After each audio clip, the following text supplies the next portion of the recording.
அனைவருக்கும் வணக்கம். நான் உங்களுக்கு காயத்ரி செல்வனன். ஆழ்மனம் ஆழ்மனங்கிறது நம்ம அனைவருக்குமே தெரியும். ஆழ்மனங்கிறது மிகவும் சக்தி வாய்ந்தது. அதனால் நம்மளை அழிக்கவும் முடியும், ஆக்கவும் முடியும். நம்ம என்ன நினைக்கிறோமோ அது அப்படியே அது நம் மனதில் பதிஞ்சு ஆழ்மனதில் பதிஞ்சு அது நடத்தி கொடுக்கக்கூடியது தான் ஆழ்மனதோட சக்தி. நம்ம என்ன நினச்சாலும் நல்லது நினச்சாலும் சரி, இல்லை கெட்டது நினச்சாலும் சரி, அது நம் மனதில் பதிஞ்சு நமக்கு நடத்தி கொடுக்கும்.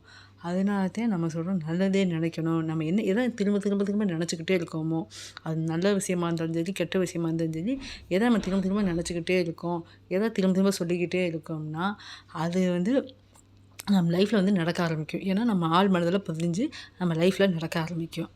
அப்போ நம்ம நல்லதே நினைக்கணும், நல்லதே பேசணும் அப்படின்னு சொல்கிறாங்க. அதுவும் பாசிட்டிவான மைண்டோடு நம்ம இருக்கணும். அப்போ நம்ம டெய்லியும் இதுக்கு நான் என்ன செய்யணும்னா, நம்ம டெய்லியும் ப்ராக்டிஸ் பண்ணிக்கிட்டே இருக்கணும். நல்ல வார்த்தைகளை ப்ராக்டிஸ் பண்ணிக்கிட்டே இருக்கணும். பாசிட்டிவான வேர்ட்ஸ் நம்ம ப்ராக்டிஸ் பண்ணிக்கிட்டே இருக்கணும். அப்போ உங்களுக்கு என்ன இதில் என்னென்னா, உங்களுக்கு என்ன தேவையோ, உங்கள் கனவு என்னவோ, உங்களுக்கு எது வேணுமோ அது கிடைச்ச மாதிரி நினச்சி டெய்லியும் அதை சொல்லிக்கிட்டே இருங்க. சொல்லிக்கிட்டே இருந்தால் அது ஆழ் மனதில் பதிஞ்சு அது கண்டிப்பாக நிறைவேற்றி கொடுக்கும் உங்களுக்கு. இந்த மாதிரி டெய்லியும் ப்ராக்டிஸ் பண்ணிக்கிட்டே இருக்கணும். நம்ம பாசிட்டிவான வேர்ட்ஸை சொல்லி ப்ராக்டிஸ் பண்ணிக்கிட்டே இருக்கணும். காலை எந்திரிச்சோடனே இந்த பாசிட்டிவான வேர்ட்ஸ்களை நம்ம சொல்லணும். இது நம்ம வீடியோவில் கூட ஏற்கனவே சொல்லியிருக்கேன், பாருங்கள்.